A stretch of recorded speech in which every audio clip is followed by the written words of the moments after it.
नमस्कार दोस्तों, कथा वार्ता में आपका स्वागत है। आज प्रस्तुत है मालती जोशी जी की लिखी कहानी पहला पाठ। कमरे में बैठे बैठे पंकज बोर हो गया था। पेन में स्याही भरने का बहाना लेकर रीनू चीनू जो गई थीं वे लौटने का नाम ही नहीं ले रही थीं। बार बार उसकी आंखें सामने मेंटल पीस पर रखी खूबसूरत टाइम पीस पर टिक जाती और वह बेचैन हो उठता। इतना सारा समय रोज यूं ही बर्बाद हो जाता है। अव्वल तो दोनों बच्चे कभी समय से तैयार नहीं मिलते, या तो नाश्ता कर रहे होते या खेलने निकल जाते। 10-15 मिनट की प्रतीक्षा बहुत मामूली बात थी। कभी भाग्य से पंकज को वे कमरे में बैठी मिल भी जाती तो बीच ही में बुलावा आ जाता। कभी दर्जी से नाप दिलवाने के लिए, कभी डॉक्टर से चेकअप के लिए, या कभी सिर्फ किसी मेहमान से मिलवाने के लिए। उसे यहाँ आते 1 महीना हो चला है, पर उसे याद नहीं आता कि बच्चे कभी लग कर उससे 1 घंटा पड़े हों। अक्सर एक ग्लानि सी अनुभव करता है वह। पर बाबूजी कहते हैं, तुम्हें क्या, तुम अपने काम से काम रखो। ट्यूशन कोई पढ़ने के लिए नहीं रखता भैया, यह तो फैशन है, फैशन। घर में दिखावे की 20 चीज़ें होती हैं, उसमें एक ट्यूटर भी होता है, समझे। बस अपने काम से मतलब रखो। काम से मतलब पैसों से। महीने के अंत में एक मुश्त 50 रुपये उसके हाथ आएंगे। उस पहली तारीख के रुपहले सपनों के बल पर ही वह इस तरह की बोरियत सह लेता है। कमरे के सामने किसी की आहट सुनाई दी। उसे लगा शायद हरिराम है। वह आवाज़ देकर रीनू चीनू के लिए कहने ही वाला था कि साक्षात मालकिन यानी कि मिसेस लाल सामने प्रकट हो गई। उनका डील डॉल रौबदाब ही कुछ ऐसा था कि पंकज एकदम उठकर खड़ा हो गया। बाद में पछताता रहा कि उसे इतना विनम्र बनने की क्या जरूरत थी। वह उनका मातहत थोड़े ही है। वह तो एक शिक्षक है, आचार्य है, गुरु है। मास्टर जी, मिसेस लाल कड़कती आवाज में बोली, बच्चों को आज फिर डांट दिया आपने। मैंने कितनी बार मना किया है। एक क्षण के लिए पंकज सहम सा गया, पर दूसरे ही क्षण उसने अपने पर काबू पा लिया। उसे मालूम था दोनों लड़कियां पास ही कहीं कान लगाए खड़ी होंगी। उनके सामने वह अपनी किरकिरी नहीं होने देगा। अपनी आवाज़ को भरसक रौबदार बनाते हुए उसने कहा, होमवर्क नहीं करेंगी तो डांट तो खाएंगी ही। होमवर्क करवाया भी है आपने, वह गरजी। 2 दिन से स्कूल में बेचारों को पनिशमेंट मिल रही है, ऊपर से आप भी डांटते जा रहे हैं। मैं अपने होमवर्क के लिए डांट रहा था, स्कूल की पनिशमेंट का इससे कोई संबंध नहीं। आपके होमवर्क की कौन पूछ रहा है? स्कूल का काम क्यों नहीं हुआ बताइए। यह आप लड़कियों से ही पूछिए। स्कूल का काम करवाना मेरी ड्यूटी नहीं, वह अपने आप ही करना होता है। अपने आप ही करना होता है तो फिर आपकी ही ज़रूरत क्या है? ठीक कह रही हैं आप, मेरी सचमुच कोई ज़रूरत नहीं है, नमस्कार। और सचमुच वह दनदनाता हुआ निकल आया। रास्ते भर सोचता रहा, समझते क्या हैं ये लोग। ट्यूटर ना हुआ उनका घरेलू नौकर हो गया। जब चाहा डांट दिया, फटकार दिया, घमंडी कहीं के। घर पहुंचा तो बाबूजी, पिंकी, बबलू और दीदी खाना खा रहे थे। जब से यह ट्यूशन लगी है वह रोज पिछड़ जाता है। माँ उसके लिए बैठी रहती हैं। बड़ी जल्दी आ गया आज। चल आ जा, तू भी खा ले, माँ ने कहा। दीदी ने उठकर उसकी भी थाली लगा दी। आज जल्दी आ गया? बाबूजी ने पूछ ही लिया। वे लोग बाहर गए हैं, उसने दबी जबान से कहा। बाहर मतलब? पंकज बड़ी खूबी से इस प्रश्न को अनसुना करता हुआ बोला। यहाँ चूल्हे के पास बैठकर कितना अच्छा लग रहा है, बाहर कितनी ठंड है। ठंड तो है ही, साइकिल पर तो और भी ज़्यादा लगती होगी। तेरी ट्यूशन के पैसे मिल जाएं तो अपनी दीदी को ऊन ला देना, एक पूरी बाह का स्वेटर बुन देगी। हाफ में क्या दिसंबर की ठंड रुकती है? माँ ने कहा तो बाबूजी बोले, अब कब तो ऊन आएगा और कब वह बुना जाएगा। सीधे रेडीमेड ले डालो ना एक। 50 में रेडीमेड कहाँ से आएगा? दीदी फुसफुसाई। अरे आता है, मैंने देखा है, ये नेपाली लोग क्या स्टॉक रखे हुए हैं। पर बाबूजी को माँ ने बोलने ही नहीं दिया। मैं कह देती हूँ, नेपाली वेपाली नहीं चलेगा। वह एक पिछले साल लाकर दिया था, उसने एक दिन भी नहीं पहना। फिर बाबूजी ने आज के लड़कों की फैशन परस्ती पर लंबा भाषण दे डाला। पंकज चुपचाप सुनता हुआ खाना खाता रहा। ट्यूशन के 50 रुपए का तरह तरह से हिसाब होता रहा, पर उसने जानबूझकर इस चर्चा में जरा भी रस नहीं लिया। खाना खाकर हाथ धोने के बहाने वह आंगन में आ गया और बाबूजी के बाहर जाने की प्रतीक्षा में वहीं खड़ा रहा। माँ से आज की बात कहने का साहस संजोता रहा। तभी दीदी आंगन में आई। झूठे बर्तनों का ढेर मोरी के पास रखकर निकट आती हुई बोली, पंकज, तेरी ट्यूशन मिल जाए तो 10 रुपये मुझे दे सकेगा? 10 रुपये? हाँ रे, स्टाफ में 2 के यहाँ शादियाँ हैं। हम लोगों के यहाँ नियम ही बन गया है, शादी में 5 और बच्चे के जन्म पर 2। इतना तो कंट्रीब्यूशन देना ही पड़ता है। लेकिन दीदी, मेरी तनख्वाह के लिए कह रहा है ना, सारी की सारी बाबूजी को लाकर पकड़ा देती हूँ। कुल 110 ही तो मिलते हैं। बाबूजी तुम्हें कुछ भी नहीं देते? देते हैं 10 रुपये, जो बस के किराए में ही खर्च हो जाते हैं। पास में कुछ भी नहीं बचता। क्रीम तक लाने के लिए तरस गई हूँ। हाथ देखना कैसे हो रहे हैं। क्रीम के लिए, पाउडर के लिए पैसे मांगूंगी तो घर सर पर उठा लेंगे। 6 महीने हो गए हैं, मैंने कोई पिक्चर तक नहीं देखी है। हिम्मत ही नहीं पड़ती। क्रीम पाउडर के लिए ना सही, पर स्टाफ के कंट्रीब्यूशन के लिए तो मांग ही सकती हो। ना बाबा, पिछली बार चंदेल की शादी के समय कितना तूफान मचाया था, याद है ना? अब उनकी लड़की की शादी नहीं होती तो क्या दुनिया की सब लड़कियां कुंवारी रह जाएं? तुम्हारी शादी के लिए ही तो बाबूजी पैसे जमा कर रहे हैं। हाँ, कर तो रहे हैं। शादी तो जब होगी तब होगी, अभी तो फजीहत हो रही है, दीदी ने कसैले स्वर में कहा और आंचल से आंखें पोंछती हुई अंदर चली गई। अरे, वहाँ ठंड में खड़े होकर क्या कर रहे हो दोनों? बीमार पड़ना है क्या? माँ चिल्ला रही थी। दीदी अंदर चली गई, पर पंकज वहीं खड़ा हिसाब लगाता रहा। महीने में 100 अर्थात साल भर में 1200। पिछले 3 साल में इस प्रकार जमा हुए कुल 3600। और 3-4 साल नौकरी करेंगी दीदी, तब कहीं 10-1 हजार जुट पाएंगी। पर तब तक तो दीदी एकदम बुढ़ा जाएंगी। अभी से ही कितनी बड़ी लगने लगी हैं। और दीदी की शादी होने तक पिंकी भी बड़ी हो जाएगी। फिर वह भी हाई स्कूल पास कर किसी प्राइवेट स्कूल में लग जाएगी। फिर साल दर साल बुढ़ाती अपना दहेज जोड़ती रहेगी। वाह, क्या खुशनुमा जिंदगी है। ट्यूशन छोड़ देने की बात उसने घर में किसी को नहीं बताई। हिम्मत ही नहीं पड़ी। वह रोज समय होते ही साइकिल उठाता और लाइब्रेरी में चला जाता। 1-2 घंटे वहाँ बिताकर घर चला आता। पहली तारीख आई और चली गई। ट्यूशन के पैसों के लिए घर में किसी ने नहीं पूछा। दीदी ठीक ही कह रही थी, वह लड़का है, उससे कोई हिसाब नहीं मांगेगा। फिर भी वह कोई माकूल सा बहाना तलाशता रहा, लेकिन उसे अधिक सोच विचार नहीं करना पड़ा। उसके झूठ का भांडा अपने आप ही फूट गया। उस दिन लाइब्रेरी से लौटा ही था तो बाबूजी ने टोक दिया, कहाँ थे इतनी देर तक? उसकी तरफ से माँ ने ही उत्तर दिया, रोज रोज क्या नए सिरे से बताना होगा, ट्यूशन से आ रहा है बेचारा। तुम चुप रहो जी, बाबूजी दहाड़े। जैसी पट्टी पढ़ा देता है तुम मान लेती हो। मैं उतना बेवकूफ़ नहीं हूँ। क्या पट्टी पढ़ाई, जरा सुनो तो। जानती हो, हजरत पिछले 8 दिन से ट्यूशन छोड़े बैठे हैं। मुझे तो गोपाल बाबू ने आज बताया।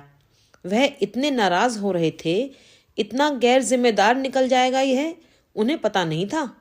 नहीं तो अपने बॉस के यहाँ तो लगवाते ही नहीं। बेचारों को इतना भला बुरा सुनना पड़ा है। क्यों रे?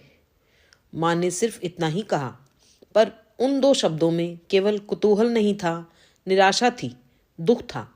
हाँ, मैंने छोड़ दिया है वहाँ जाना। इतना अपमान मैं बर्दाश्त नहीं कर सकता। ऐसा क्या अपमान किया है उन्होंने? क्या गाली दी है? अफसर आदमी हैं, थोड़ा मोड़ा कहते ही रहते हैं, सह लेना पड़ता है। We must learn to pocket the insult. आप सहन कीजिए, मैं नहीं सह सकता। मैं तो सहन करूँगा ही, करता ही आया हूं, नहीं तो गृहस्थी की गाड़ी यहां तक कैसे खींच लाता। तुम राजा आदमी हो, अकड़ सकते हो, मैं तो बोझा ढोने वाला मजदूर हूं, मेरी औकात ही क्या है। बाबूजी पता नहीं कितनी देर तक इसी तरह बड़बड़ाते रहे। लगता था गोपाल बाबू ने उन्हें काफी जलील किया है और अब वह अपना गुस्सा पंकज पर उतार रहे थे। 2 दिन तक घर का वातावरण बड़ा बुझा बुझा रहा। सब लोग उससे ऐसे कतरा रहे थे मानो उसने बहुत बड़ा अपराध कर डाला हो। पंकज अनजाने ही स्वयं को दोषी महसूस करने लगा था। दीदी की ओर देखने का भी उसमें साहस नहीं रह गया था। 5 तारीख को जैसे इस सहमे सहमे वातावरण में अचानक एक विस्फोट हो गया। उस दिन दीदी का वेतन मिला था। बाबूजी के दफ्तर से लौटते ही उन्होंने 100 का एक नोट उन्हें थमा दिया। एक हाथ में रुपए और दूसरे में चाय का कप लेकर बाबूजी दीदी को घूरते रहे। बोले कुछ नहीं, पर वह बुरी तरह सकपका गई। हकलाती हुई बोली, वो 10 रुपये महीने की हम लोगों ने एक स्कीम स्टार्ट की है। इतना कांप रही थी दीदी कि उनसे ढंग से झूठ भी नहीं बोला गया। अपने आप ही सारा तय कर लिया, तो फिर इसकी भी क्या जरूरत थी। और बाबूजी ने नोट फर्श पर ऐसी बेरहमी से फेंक दिया जैसे वह कागज का एक मामूली टुकड़ा हो। दीदी का महीने भर का परिश्रम जैसे एक क्षण में मिट्टी हो गया। पंकज को ताव आ गया। रुपए उठाते हुए बोला, इतना गुस्सा क्यों कर रहे हैं। दीदी की अपनी भी तो कुछ जरूरतें होती हैं। उनके लिए 10-5 रुपए अगर वह रख भी लेती हैं तो क्या गुनाह करती हैं। उसकी जरूरतों के लिए क्या मैंने कभी मना किया है। बाबूजी एकदम फट पड़े। आगे उसे 10-5 रुपए देता रहता हूँ, अपने पास से देता हूँ। यह मत समझो कि उसकी सारी तनख्वाह डकार जाता हूँ। मुझे गौ माता की कसम है जो मैंने पाई भी छुई हो। लाना जी वो पासबुक जरा, हजरत अपनी आंखों से सारा हिसाब देख लें। गरीब हूँ पर कमीन नहीं हूँ। 4 पैसे कमाने की तमीज नहीं है। हजरत मुझे अकल सिखाने चले हैं। इतना चीख चीख कर बोले जा रहे थे बाबूजी कि उनकी आवाज़ फटने लगी थी। पास पड़ोस के लोग झांक कर देखने लगे थे। इतनी शर्म आई पंकज को। जरा सी बात का इतना बड़ा कांड हो जाएगा इसका उसे अनुमान नहीं था। दीदी की शक्ल तो ऐसी हो गई थी कि देख कर रोना आता था। अपने गर्जन तर्जन से जब संतुष्ट हो गए तब बाबूजी पैरों में चप्पल डालकर बाहर निकल गए। घर में एकदम सन्नाटा छा गया। शाम से ही सब बिस्तरों में दुबक गए। माँ, दीदी, पंकज सब दम साधे पड़े थे, पर पिंकू और बबलू बार बार करवटें बदल रहे थे। दोनों का मुंह इतना सा निकल आया था।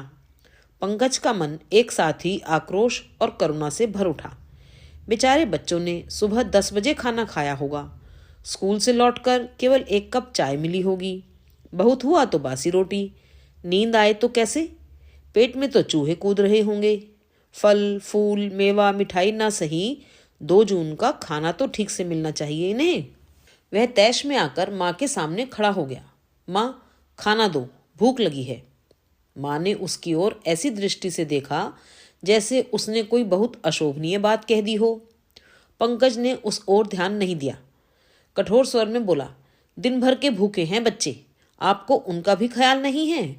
बाबूजी का क्या है, उनकी तो जेब में पैसे होते हैं, कहीं भी चाय नमकीन पेट में डाल लेंगे, पर औरों का तो ख्याल कीजिए। माँ कुछ नहीं बोली, चुपचाप उठकर रसोई में आई और चूल्हे में लकड़ी देने लगी। चूल्हे पर पड़ी अधबनी सब्जी फिर खदकने लगी। उतनी देर पंकज सबके लिए थाली, कटोरी, आसन आदि लगाता रहा। पिंकी बबलू को ज्यादा मनाना नहीं पड़ा। दूसरी ही आवाज में वे आ गए। कोने में गुड़ी मुड़ी होकर सुबकती हुई दीदी को वह करीब करीब उठाकर ही ले आया था, पर लाख कस्में दिलाने के बावजूद उन्हें 2 कौर नहीं खिला सका। हार कर उसने प्रयत्न ही छोड़ दिया और वे वापस अपने बिस्तर में चली गई। तुम्हारे भाग्य में रोना ही लिखा है तो मैं क्या कर सकता हूँ, वह मन ही मन बुदबुदाया। जरा भी सख्त मिट्टी की होती तो यहाँ काहे को पड़ी रहती। पांडे जी की रमा की तरह ठाठ से अपना ब्याह रचा लेती, या फिर कोई अच्छी सी नौकरी लेकर बाहर चली जाती, आज़ादी से रहती। यहाँ उस फटीचर स्कूल में क्यों सड़ती। बच्चे तृप्त भाव से खाना खा रहे थे। उन्हें देखकर ही खुश हो लिया वह, नहीं तो उसकी अपनी तो भूख ही मर गई थी। एक रोटी भी समाप्त करना उसे मुहाल हो गया। और आश्चर्य तो यह था कि माँ ने एक बार भी उसे नहीं टोका। सुबह कॉलेज जाते हुए भी उसका मन वैसा ही भारी बना रहा। वह बार बार अपने को याद दिलाता रहा कि आज उसे प्रोफेसर भटनागर से मिलना ही होगा। प्रोफेसर भटनागर अंग्रेजी के विभागाध्यक्ष थे, पर अध्यापन से ज्यादा उनकी रुचि गाइड लिखने में थी। छठी से लेकर बीए तक के विद्यार्थियों को उन्होंने अपने ज्ञान से लाभान्वित किया था। Essay, letter writing, poetry appreciation, summary writing आदि कोई भी ऐसा विषय नहीं था जो उनकी कलम से छूट गया हो। हर विषय की बुकलेट बाजार में उपलब्ध थी। इन दिनों उनका कारोबार इतना बढ़ गया था कि एक सहयोगी की जरूरत महसूस करने लगे थे। एक मेधावी और जरूरतमंद छात्र के नाते उन्होंने सबसे पहले पंकज से ही बात की। प्रस्ताव बहुत ही लुभावना था, पर पंकज ने नम्रता से अस्वीकार कर दिया। प्रोफेसर भटनागर की लड़की ऋचा उसकी कक्षा में पढ़ती थी। अपनी क्लासमेट के यहाँ उसके पिता के वेतनभोगी सहायक के रूप में जाना उसे अच्छा नहीं लगा। उसकी अपेक्षा उसे गोयल अंकल के यहाँ काम करना मंजूर था, क्योंकि कुछ ना कुछ करना है यह तो निश्चित था। इसी शर्त पर अंग्रेजी में एमए करने की अनुमति मिली थी, नहीं तो बाबूजी तो उसके हाथ में कलम पकड़ाने को आतुर ही थे। गोयल अंकल किसी जमाने में बाबूजी के सहपाठी रह चुके थे, कभी कभार घर आ जाते थे। इसी कारण उनके यहाँ नौकरी नहीं लगी थी। लेकिन शैली और कीट्स के कल्पना संसार में रमने वाला उसका मन वहाँ उखड़ा उखड़ा रहने लगा, क्योंकि लाख खूबसूरत नामों के बावजूद वह मुंशीगिरी ही जो थी। अपने साथी पेशकारों का मुवक्किल घेरने का फन उसे हीन बोध से ग्रस्त कर देता। बार बार लगता उसकी वजह से अंकल का नुकसान हो रहा है। शब्दों के ये दावपेच वह उम्र भर नहीं सीख पाएगा, इससे तो कोई ट्यूशन ही कर लेता। और तब गोपाल बाबू उसके लिए यह नायाब ट्यूशन लाए थे। 3rd और 4th की लड़कियों को 1 घंटा पढ़ाना, महीना 50 रुपए। महीना भी तो उसे नहीं चला पाया वह। हेलो यंग मैन, किसी ने आवाज दी और एक स्कूटर उसके पास आकर रुक गया। उसने मुड़कर देखा, मिस्टर लाल थे। शायद टेनिस खेलकर लौट रहे थे। सफेद कपड़ों में इतने स्मार्ट और खूबसूरत लग रहे थे कि एक क्षण को तो वह पहचान ही नहीं पाया, और फिर अनजाने ही उसके हाथ नमस्कार में जुड़ गए। बाद में इतनी कोफ्त हुई उसे अपने पर। कॉलेज जा रहे हो? जी। एमए कर रहे हो ना? जी। किस विषय में? इंग्लिश। प्रीवियस है ना? कौन से पेपर ले रखे हैं? और इसके बाद उन्होंने और भी कई प्रश्न पूछ डाले, जैसे शेक्सपियर का कौन सा नाटक कोर्स में है, हार्डी का कौन सा उपन्यास सबसे अच्छा लगता है, अच्छा पोएट कौन सा है, शैली और कीट्स की सौंदर्यानुभूति में क्या अंतर है। शायद वह दिखाना चाहते हों कि अंग्रेजी साहित्य में उनका भी दखल है, पर वह इतनी हार्दिकता से बोल रहे थे कि पंकज अधिक देर तक तटस्थ ना रह सका। उसे अपना रूखा लहजा छोड़ना ही पड़ा। और ऐसे ही असावधान क्षणों में उन्होंने एकाएक पूछ लिया, can you do me a favour? जी। एक टॉक मांगी है आकाशवाणी ने। अंग्रेजी में देनी होती तो कोई प्रॉब्लम नहीं थी, पर हिंदी में लिखना तो बड़ा सिरदर्द है। स्क्रिप्ट दे दूं तो अनुवाद कर सकोगे? वैसे मैंने एक रफ स्केच बनाया है, शाम को आओगे तब देख लेना। पंकज चुप। I will pay separately for it. Payment की बात नहीं है सर, पंकज हड़बड़ाकर बोला। दरअसल बात यह है कि आजकल आई हैव लेफ्ट। अरे! आश्चर्य से फैल गई उनकी आंखें। क्यों? क्या टाइम सूट नहीं करता, या परीक्षा की तैयारी शुरू कर दी है? पसोपेश में पड़ गया पंकज, और फिर हिम्मत करके कह ही दिया, सर दरअसल पढ़ने में वहाँ कोई इंटरेस्टेड ही नहीं है। मुश्किल से 20-25 मिनट बच्चे मेरे पास बैठ पाते हैं। उतने समय में तो सिर्फ स्कूल का होमवर्क ही कराना चाहते हैं। समय तो खैर जाया होता ही है, मैं उन्हें कुछ दे भी नहीं पाता। इसी से मेरा कॉन्शियस अलाउ नहीं करता। कोई बात नहीं, उन्होंने पंकज की पीठ थपथपाकर कहा, बच्चे हैं, जितनी देर पढ़ लें उतना ही बहुत है। और होमवर्क का तो ऐसा है, कभी कभार गाइड कर दिया करो। यू नो दीज लेडीज, इनकी डिग्रियां सिर्फ दिखावे के लिए होती हैं। मेरी पत्नी ग्रेजुएट है, पर 4th क्लास के सवाल वह लगा नहीं सकती। अच्छा, शाम को मिलेंगे। उन्होंने कहा और कुछ ही क्षणों में फर्राटे की आवाज करता हुआ स्कूटर लेकर आंखों से ओझल हो गए। अपने हाथ में फड़फड़ाते हुए 10-10 के 5 नोटों को पंकज पागलों की तरह देखता रह गया। बड़ी देर बाद जब उसे होश आया तब उसके मुंह से निकला, काइयां कहीं का, कितनी आसानी से बेवकूफ बना गया। अंग्रेजी साहित्य चर्चा तो एक बहाना था, रेडियो वार्ता भी निरी गप थी। असल मकसद तो उसे ट्यूशन पर वापस बुलाना था। खूब जानते रहे होंगे कि वह पिछले 8-10 दिनों से नहीं आ रहा। नाटक ऐसा कर रहे थे मानो उन्हें अभी अभी पता लगा हो। और यह गोबर गणेश उनकी बातों में आ गया।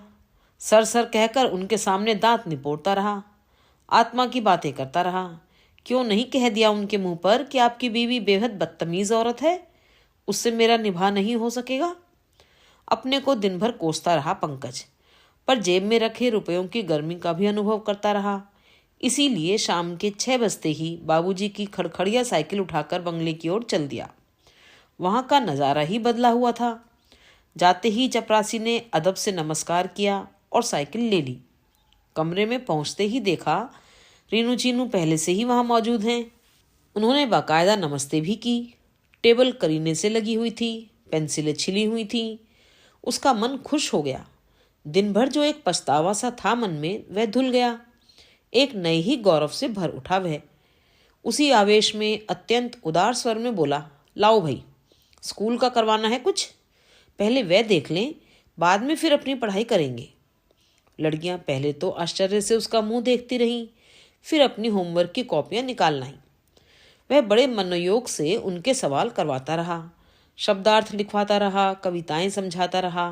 उसने सोचा, अगर पूरा घंटा भी इसी में बीत जाता है तो क्या हर्ज है, यह भी तो एक तरह से पढ़ाई ही है। अपने सोचने के इस नए ढंग पर उसे आश्चर्य हुआ और खुशी भी। पानी लेंगे साहब? उसने सिर उठाकर देखा, हरीराम बड़े कायदे से ट्रे लिए खड़ा है। कांच का खूबसूरत गिलास, उस पर क्रोशे का जालीदार रुमाल ढका हुआ।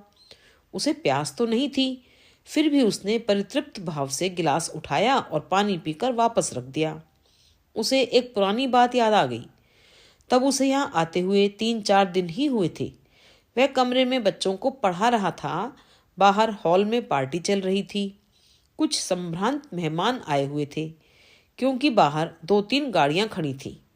बाहर के हंसी मजाक का शोर यहाँ तक आ रहा था और बार बार उसका ध्यान उचट रहा था।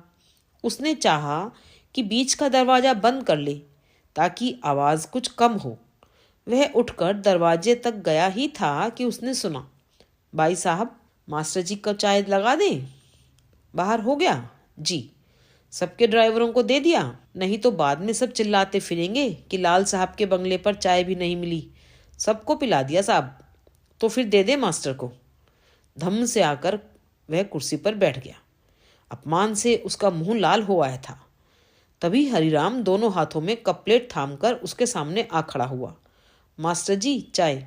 चाय नहीं पीता मैं, ले जाओ, उसने कुछ ज्यादा सख्त लहजे में कहा।